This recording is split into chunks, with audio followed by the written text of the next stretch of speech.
Welcome to one and only Enjoying Online History in English Medium class. Today I'm going to give you a support for your oral examination, and this part from grade 10 4.2. It's about the economy of the ancient society. Economy of the ancient society. When discussing about the economy of the ancient society, their basic occupation was based on agriculture. Agriculture consisted of farming and animal husbandry.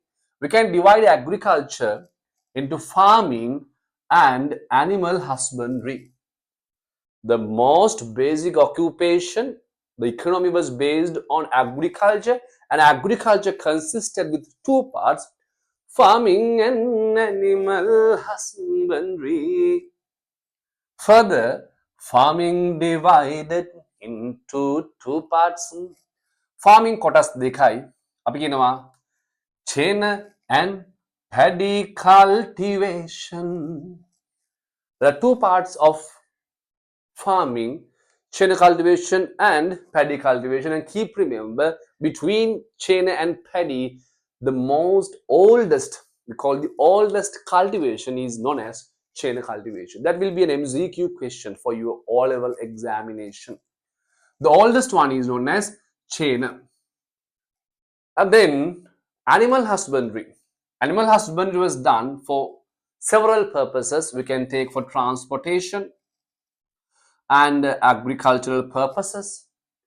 At the same time, to obtain a food, right? We all know that the word kirigeri, cattle who are reared to obtain milk. So animal husbandry was done for several purposes.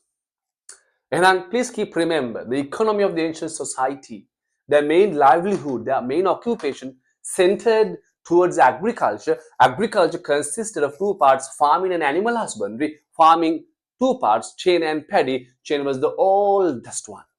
And animal husbandry was done for several purposes. Example, transportation. Gal mivun, gal gon can be taken as for transportation examples, and agricultural purposes, as well as obtaining food.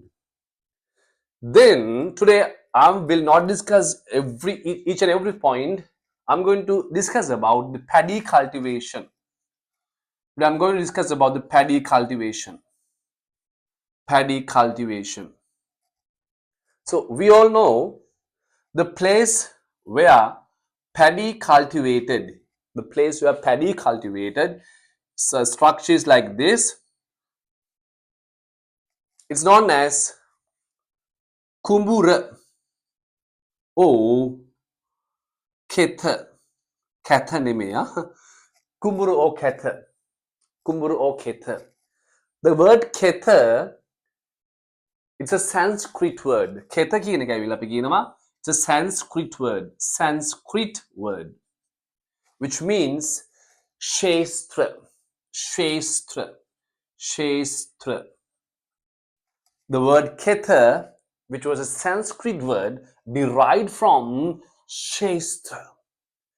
The meaning ketha or shastra, meaning puta, is known as considerably a big field. Considerably a big field. Vishala place. Considerably a big field. Apadi sugam nalla pull. Aya solla vela illa. Economy consisted of agriculture, farming, animal husbandry, and a chain was oldest cultivation. We are discussing paddy. The paddy was known as kumburo or ketha putala. Ketha, derived from a Sanskrit word called shastra, considerably a big field, a big field, a big field, a big field. And we all know there are 3 seasons for paddy cultivation. There are 3 seasons for paddy cultivation, and we call for them khan. We call for them khan.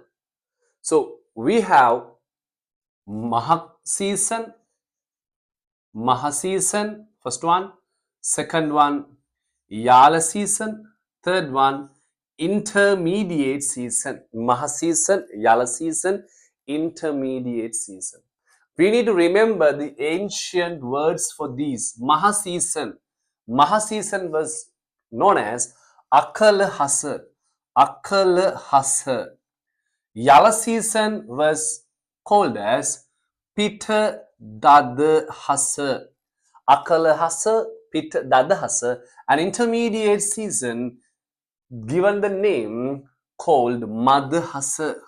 Madhasa Pala Base Rayadurumahata Mahaseason Akalahasa Yala season Pitadadahasa Intermediate Madhasa Intermediate Madhasa. So please keep remember all the ancient words used for seasons. අපි නැවතත් මුලට යන්න මම ප්‍රශ්නයක් විදිහට අහන් යන්නම්. What was the basic occupation or livelihood of ancient people? It is known as agriculture. Two types of agriculture, farming and animal husbandry. What are the two parts of farming, chain and paddy? And what is the oldest of the all of them is known as chain cultivation. And when discussing about the paddy, a place where paddy cultivated is known as kumburu or khetha. That word derived from Sanskrit word shestra.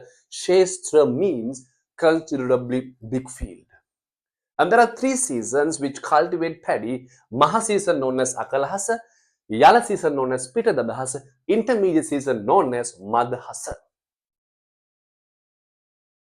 Then after, the third season we call intermediate season actually cultivate according to the possibility of receiving rainwater. It was cultivated according to the possibility of receiving rainwater. If not, the third season is neglecting. වැස්ස වැටෙන ප්‍රමාණය අනුව තමයි third season එක cultivate කරන්න. නැත්නම් never, right? They never cultivate intermediate season. The intermediate season cultivated based on what? The possibility of receiving rainwater. And we all know paddy cultivation allows wetland cultivation centered towards the water. How the water was supplied for these? There are two ways of supplying water for paddy cultivation. කොටස් දෙකක් තියෙනවා, two ways, methods දෙකක් තියෙනවා. One is known as rainwater, එකක් අපි කියනවා වැසි ජලය. Other one is known as from water sources. From water sources, right? Which means tanks. Indirectly we call tanks. So we build canals to a tank and then supply water to paddy fields. There are two ways of supplying water, rainwater and water sources known as tanks. So because of this actually it started constructing large scale tanks. King Vasubha was the first king who constructed large scale tanks. Please remember those things surely coming for your examination.